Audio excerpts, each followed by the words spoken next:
He'd reached the end of his life so much as its peak.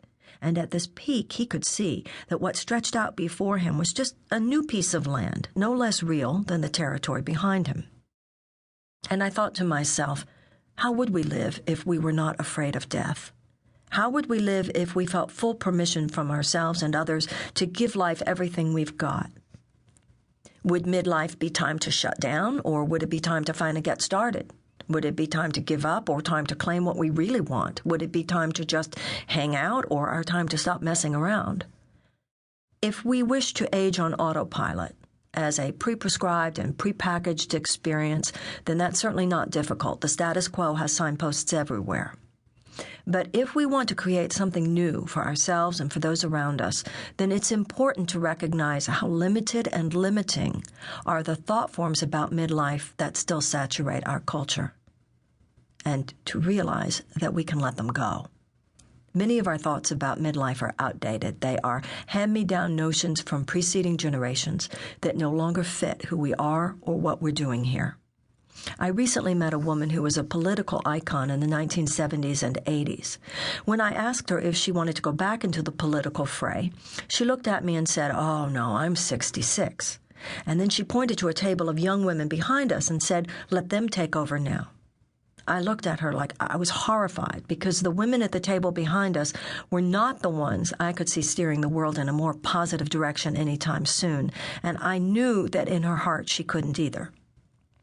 I pointed to the table of hotties behind us, trying unsuccessfully to scan their faces for any sign of seriousness, and as I said that, I saw her eyes light up. Perhaps she just needed someone to give her permission to admit what she was already thinking. She's actually more ready now than ever. She, every bit as much as the women at the table behind us, is a woman who's got what it takes. And as she left the table, she told me, "You're right. Let's talk sometime. I want to do something radical." One shift in perception was all she had needed. Someone simply doubting the notion that her best days were behind her had sent her running from a resigned and timid, "Well, it's their turn now," to a much more emotionally honest, "It's my turn now." And in our hearts, many of us feel, as she does, that we're finally ready to do something radical. Whatever it is we're here for, we're itching to do it now. But sometimes we're not sure what it is. And even if you do, you might secretly fear, oh, it's too late. We're caught between this excited feeling that we're ready to begin and the scary thought that we might be past our prime. Yet the weight of God's hand supersedes the weight of our personal history. God works miracles anytime, anywhere, for anyone, and the last thing that could slow him down is the fact that you're older than you used to be. Time seems, when we're younger, to move so slowly, and then all of a sudden it seems to have gone by so fast. Tragic time delays dot the landscape, from women who didn't realize they wanted children until their ovaries were too old to have them, to people stuck in careers they hate because for reasons they didn't have the courage to go for what they really wanted. And that's why it's so important that we not buy into the notion that once we've reached midlife, our options are limited. Life will be at any point exactly what you program it to be. Yesterday does not have the power to determine your today. Every situation is a challenge to rise to the occasion, or to put it more accurately, to allow God to lift us to the occasion. And midlife is no exception. God is always ready to turn water into wine.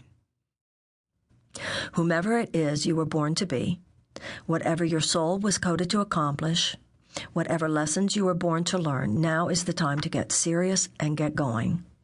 The more seriously you take life, the more seriously life will seem to take you. It is your thoughts, and your thoughts alone, that will determine what's possible for you now. It's time to proactively reach beyond any predetermined formulas you or anyone else might have for what's quote-unquote possible for you at this time in your life.